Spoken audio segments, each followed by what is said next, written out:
Sarah, Melissa, Becky, it's so wonderful to see all of you. Thank you so much for being here today. I like how Elaine kicked it off by saying this was everyone's favorite session from last month. So No no pressure. pressure. Yeah. And Yeah, I'm sure exactly. and I'm sure that was because seeing people be themselves and tell their own stories is always enjoyable because it's fun to learn about others and it's fun to hear your own story or own experiences reflected and be able to share that with others. So, to everyone joining us, thank you and welcome to the lightning round. So, we've invited these inspirational women to really share their stories with you. What we're hoping is that you see yourself in technology. We want to try and dispel the notion that technology is filled with one type of professional who's had one set of experiences and fits a mold. There's so many ways that you can be present. There's so many ways that you can experience the technology world. So each of our lightning round speakers are going to tell their stories. The way lightning round works is we give each person time to share. So we're going to start, I chose arbitrarily alphabetically by first name. So we're going to give each person, 5 to 8 minutes to share their story. As they're talking, if you think of anything that you want to throw in the chat, any questions or any chime in to say how you can relate, please feel free to do that. If I see a question that, maybe to have someone expand on at the end of their telling their story, I'll have them answer before we move on to the next person. At the end of our session today, we will also invite any other open questions for any of our speakers, just to hear a little bit more from them. So be sure to be using that chat as much as you want. So with that, I will go ahead and kick it over to you, Becky, to get us started. Okay, great. Well, thanks for moderating this session. I appreciate you being here. Appreciate everybody being here today. I'm excited that I could be part of this, and excited that I can share my story with you, so that maybe you can see yourself in a tech space like I am currently in a tech space. When I first started thinking about giving a talk or in this session, my first thought was, oddly enough, why would anyone want to hear my story? I was like, I didn't come here on purpose. I didn't come to technology on purpose. I sort of just ended up here after a meandering path. But as I thought that to myself, I was like, oh, well, probably because lots of people find themselves in that place, and lots of people meander that path and end up wanting to go into technology. Probably also a little bit a touch of the imposter syndrome. There was a whole session yesterday where Lisa Pastor talked about imposter syndrome and the imposter symptoms that you might feel, where you feel like, oh, I'm a fraud. I don't deserve to be here. I'm not good enough for this. So I probably have a little touch of that as well. In way of introduction of what I'm doing now, I'm currently a project manager at Open Source Connections. Open Source Connections, we're experts in open source solutions, specifically search solutions with the technologies of Solr and Elasticsearch. We do work in search relevance, machine learning, personalization, and we work with a variety of clients, a variety of educational organizations, businesses, people that have information needs and need to find things, which is a lot of people these days. I communicate with stakeholders on the projects. I understand the needs of the clients. I understand their team's needs. And my job is to make our team successful and our clients successful. But this is not where I thought I was headed. This is not where I thought I'd end up. I guess I also want to give a little bit about my background in terms of how my identity or my self is not mirrored in most of my coworkers at OSC or in a lot of the tech community. These ways, I divided into the three most obvious things I can think of. One, I am a woman. I identify as a woman. I'm a member of the LGBT community, and I'm a mother. I have 2 kids. They teach me new things every day. But this is not what I see mirrored in my organization or in technology in a lot of ways historically. That's changing, I'm happy to say, but certainly doesn't make me the traditional person in this environment. However, that said, while it doesn't mirror what I see around me, I do feel, and I want other people like me to feel like this is where they belong, or where they can belong if that's where they choose to. I belong in technology. I belong in science places. I studied geology as an undergraduate. If I decide to go there, I belong there. If I decide to stay in technology, I belong here. I want to bring my voice to add to the voices in the group. And I do believe that it's our diversity that makes our workplaces and our society stronger. In a number of ways, my path to get here was pretty traditional in terms of educational paths, right? I went to high school, and then I went to a 4-year undergraduate program where I started out as an English major, working on written communications and communications in general. And then I pivoted to geology because I found science was really too interesting to just ignore.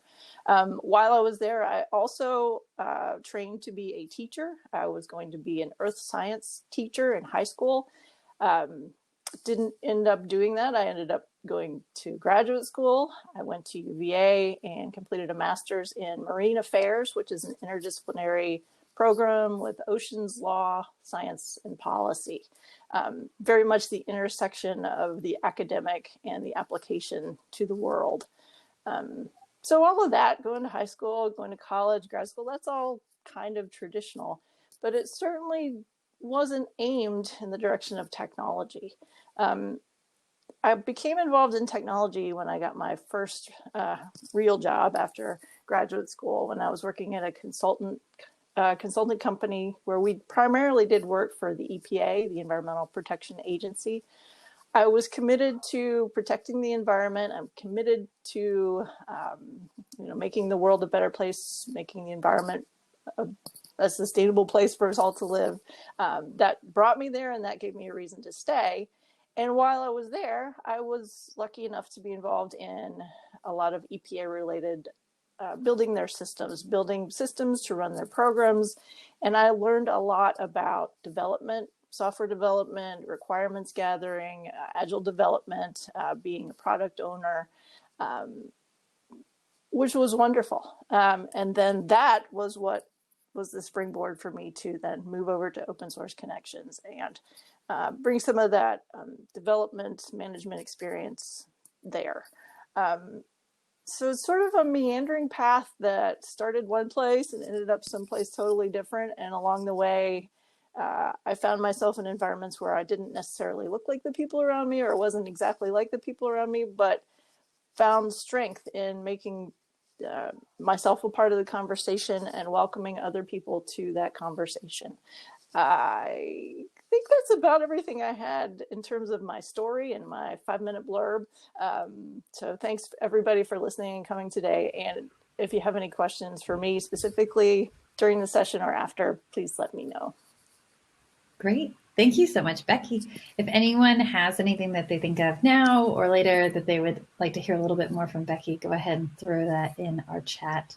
And while you're thinking of that, we'll move on to Melissa. So Melissa, if you'll tell us a little bit about your story and experience. Sure, I'd be happy to. Becky, I loved your story, especially the teaching part. We'll have some connections there. So so thanks for the opportunity to share with you today. Just a few years ago, I was in a totally different path. I was a teacher and started dreaming of a role in the tech industry. And I love stories like this where you just hear about people's paths, however they may have come into tech. So I do hope you get something out of it today. So growing up, I always wanted to be a teacher. I wasn't sure exactly what subject it would be, but it turns out that I really enjoyed math. And so that's what I ended up doing. But like everyone knows, that's what it's just going to be, even since I was like 5 years old. My brother had taken a computer programming course in high school, and he just went on and on about how hard it was, that it was just never on my radar to do anything with computers. And in fact, I had this bit of a fear about it. So it just never attracted me, and I just wasn't drawn to it in any way. And so when I finished college, I got married, and my husband did a PhD, so we kind of traveled while he did his various degrees. And so I just taught as I could in different countries, and sometimes bureaucracy is a little different, so I could taught in different capacities. And when we got to Charlottesville, I worked at an independent school here, and the nice thing about that was there's flexibility to design my curriculum a bit. and they were starting a computer science program. And so I thought, well, hey, maybe I can include that into my math classroom. So I took some professional development courses on how to teach computer programming while teaching algebra. And that course, the first PD course I took, really emphasized programming for everybody, and also about intentionality, to the point where they had you like writing down your code on paper. And that to me was like the missing link that I had never realized before, because I always do that. I have a hard problem, I put it on paper, and it was just taking that and then putting it on the computer and then seeing if it was right. So it was like this extra piece that made it way more fun, and you could get instantaneous results. So I was hooked from that point on. I kind of brought it back to my students, and a lot of them were further along on their computer science development. So they would teach me things, and that went on well for a while until I had the thought, you know, what if I could like switch this around and I could really lean into the programming that I'm starting to love a lot, and then maybe do some teaching or reaching out to students on the side. And, you know, I was at a full-time job. It didn't really make sense. I have 2 kids.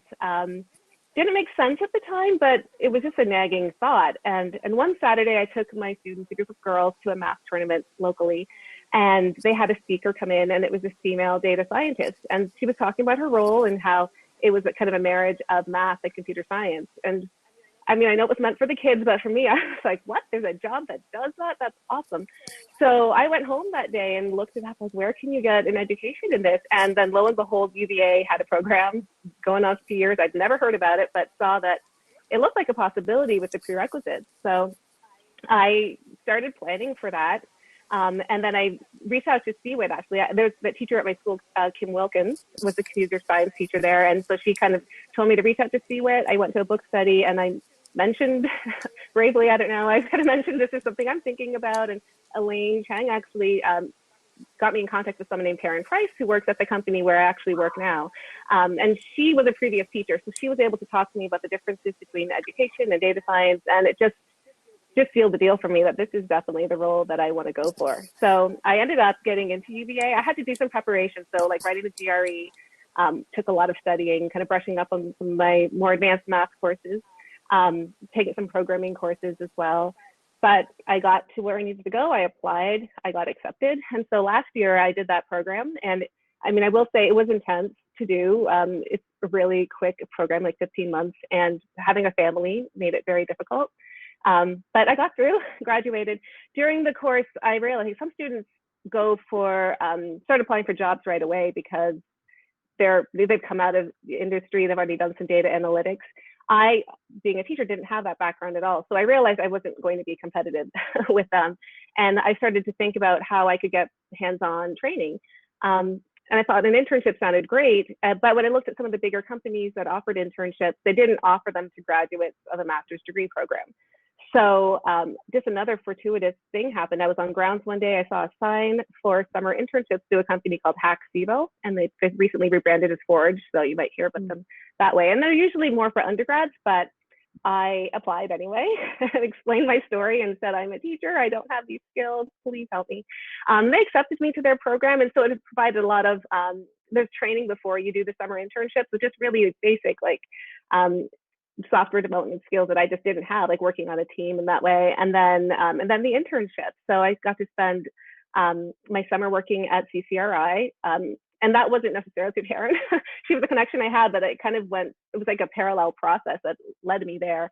And then just wonderfully, they kept me on. So now I'm working there full time, which is really just like a dream come true, because the thought of embarking on this career locally and then having it work out that I didn't have to move away at all.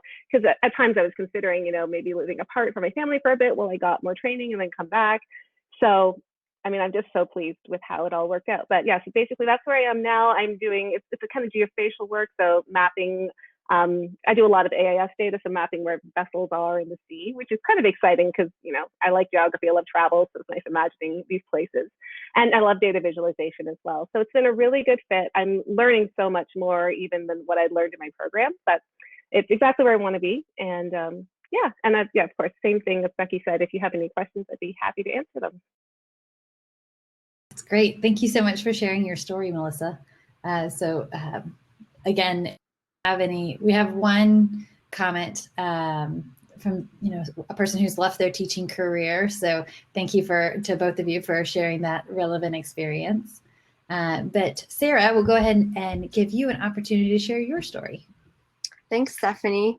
I actually graduated from Virginia Tech in computer science, so I feel like I'm treading in enemy territory, but I'm so grateful that I get to be here and speak among these two other wonderful women. So a little background about me. I work in cybersecurity for General Dynamics, and when I was in college deciding what I wanted to study, First, the College of Engineering at Virginia Tech has 14 different majors, and within that list, CS was the bottom for me because I thought it was just all going to be nerdy guys, staring at their computer screen all day, sitting in their basement programming. But after talking to a lot of different people who had graduated and started working, one thing that they all commonly said was if they were able to go back, they wanted to learn programming. And so I was like, okay, I am going to just change my major, take advantage of the time while I'm here to do that. And so I changed my major, started taking my first CS class, and that is when I first saw what programming even looked like, what code looked like. And so I felt right off the bat, I was a little behind, and I felt that, a lot of the other folks in my classroom just knew so much more than I did.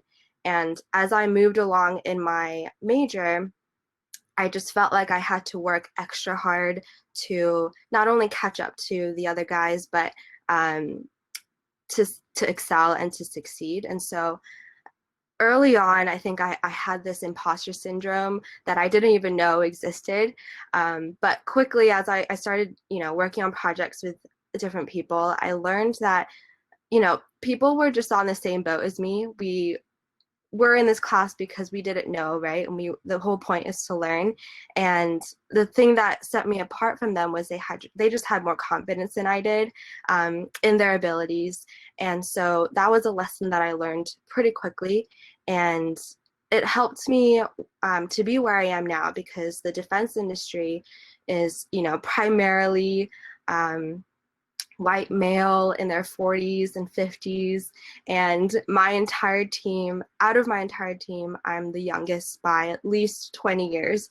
And so right off the bat, I have three different minorities, right? So I'm a female, I'm Korean American, and I'm in my mid-20s.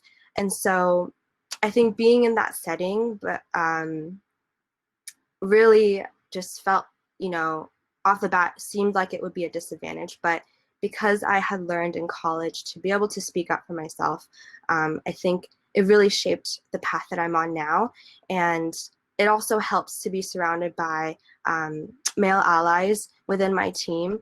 And they're continuously encouraging me and voicing their appreciation for my, and encouraging me to speak up when I have, solutions that I can suggest to the team, and being an advocate for me. And I think that's a constant encouragement for me to keep going and have faith in knowing that even though it may seem like I'm, at a disadvantage from the outside, I'm part of the team and I'm where I am because of I'm exactly where I need to be.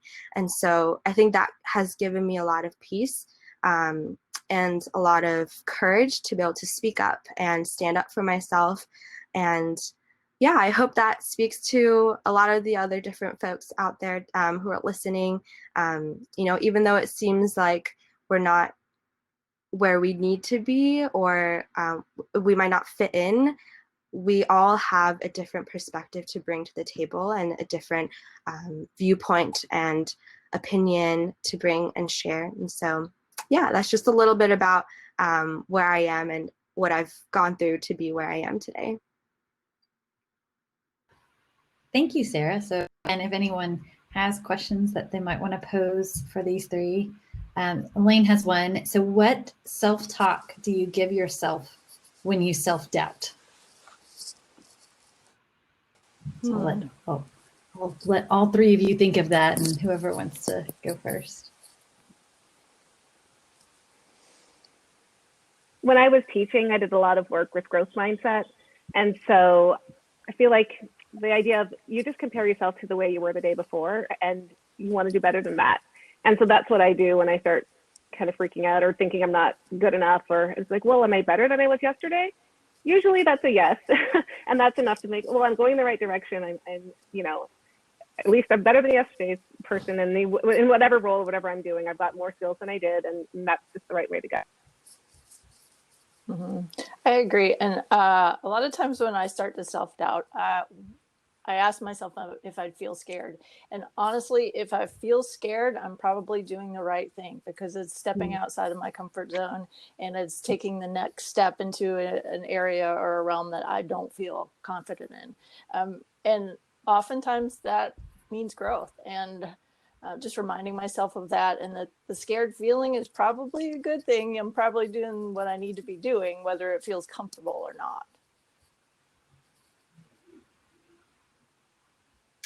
I think. Yeah, for me, I think I like to. Oh, sorry, I thought you were on mute, but I think there's just a lag. Am I muted? I think you're good. Oh, okay. Sorry.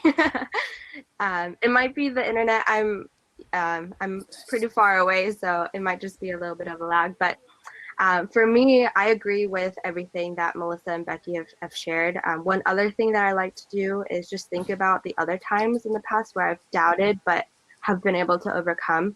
I think it just reminds me of, what I've been able to accomplish, and so then I can think of my current situation to be a little smaller, and think about ways that I can move forward.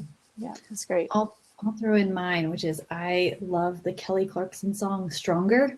Mm-hmm. And I will play that whenever I need to. And so then I will actually take Elaine's question and pose it to anyone listening. If you have a phrase or a song or a mindset that really helps you, I'll encourage everyone to throw theirs in the chat as well. I do have one question for all of you, which is, I heard you talk about mentorship. So you all referenced some opportunity that you took advantage of, or somebody who maybe helped you by encouraging you or connecting you. So my question for you now, as Becky kicked us off by thinking about how do we create tech that feels like a place where we're all welcome, what are the ways that you would advise this group to either be mentors or, look for mentorship or even if it's just a small thing, Melissa, like having Kim encourage you, what have you learned from your own experience that you would share? I can kick this one off. I think that one of the important things in finding a mentor or being a mentor is making yourself available to have those conversations and being willing to put yourself out there. Put yourself out there in an authentic sense, where you're actually sharing real things about yourself and real ways that you've either overcome difficulty or that you're having difficulty. I think it's very important to be able to share those things and make yourself available for those conversations. I guess that's true in most of the relationships of our life, but it's especially true, I think, when you're trying to mentor someone or be mentored either in a formal or informal sense. Yeah, and I think that mentorship can look in so many different ways. I have current mentors who are similar in my path, who are closer to my age, but I have mentors who've also been in this field for 40 plus years, and they all provide different perspectives. So I think just being able to just know what kind of mentorship you need in that moment is important, just to move forward and figuring out what you need in that specific moment. I might just add to that. I agree with everything you said, but I was thinking of the formal word of mentorship. Sometimes like that would throw me off when I was listening to people saying what to do. And I like to think of it just like across someone who's, you just see that connection that you have with them. And I feel like sometimes we call it less networking and more just hang out with some friends and try to make new friends. That it just makes it easier and kind of makes the bar. I think that's really great advice. And I believe y'all said you're comfortable if anyone wants to reach out, just to learn more about your experience and maybe, as Melissa said, just have a conversation. Mm-hmm. That's great. Definitely.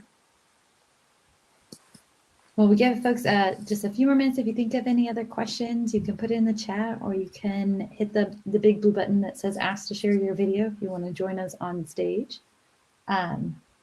If not, let's go ahead and thank Melissa, Becky, and Sarah.